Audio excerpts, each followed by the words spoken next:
রাজপথ শহীদদের রক্তে রঞ্জিত রাজপথ। এই বগুড়ার রাজপথ অসংখ্য আহত ভাইয়ের অঙ্গহানির রাজপথ। যারা বগুড়ার দিকে চোখ তুলে তাকাবে তাদের বাংলাদেশে জায়গা হবে না। বগুড়াবাসী চাঁদাবাজদের বিরুদ্ধে সজাগ থাকবে, বগুড়াবাসী মাদকের বিরুদ্ধে সজাগ থাকবে, বগুড়াবাসী সন্ত্রাসের বিরুদ্ধে সজাগ থাকবে। বগুড়াবাসীর সাথে সকালবেলা কথা হয়েছে, বগুড়াবাসীর একটাই দাবি, বাংলাদেশে একটি নতুন সংবিধান।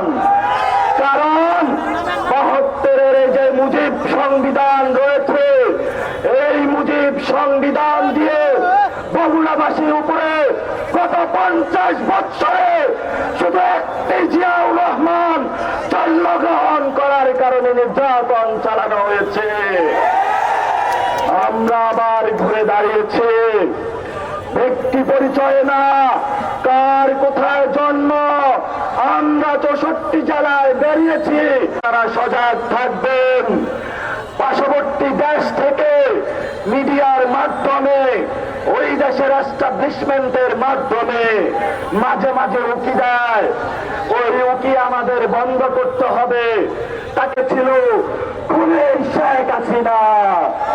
আপনারা খুনি হাসিনার বিচার চান? আপনারা কি নতুন সংবিধান চান? আপনারা কি এনসিপির হাতকে শক্তিশালী করতে চান? আপনারা কি হাসনাত আব্দুল্লাহর হাতকে শক্তিশালী করতে চান?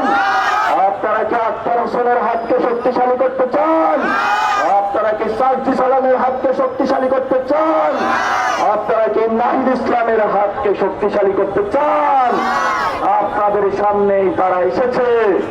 আমরা স্পষ্টত বলতে চাই, সংখ্যানুপাতে যদি নির্বাচিত মেম্বার হয় তার ভোট। বাংলাদেশে আমরা বিপ্লবী সরকার গঠন করতে পারতাম, কিন্তু আমরা জনগণের চোখে আঙ্গুল দিয়ে দেখিয়েছি গত ১ বছরে কারা চাঁদাবাজির সাথে জড়িত ছিল, কারা সন্ত্রাসের সাথে জড়িত ছিল, কারা লুণ্ঠনের সাথে জড়িত ছিল। জনগণ তাদেরকে চিনে নিয়েছে।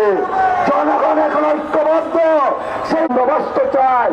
সে আবার নতুন রাজনৈতিক বন্দোবস্তের দাবিতে আপনারা এক হবেন। জাতির ইশতেহার আমরা ঘোষণা করব। এনসিপির নতুন বাংলাদেশ গঠনের জয় যাত্রা শুরু হলো। ইনশাআল্লাহ সাথে থাকবেন সবাই।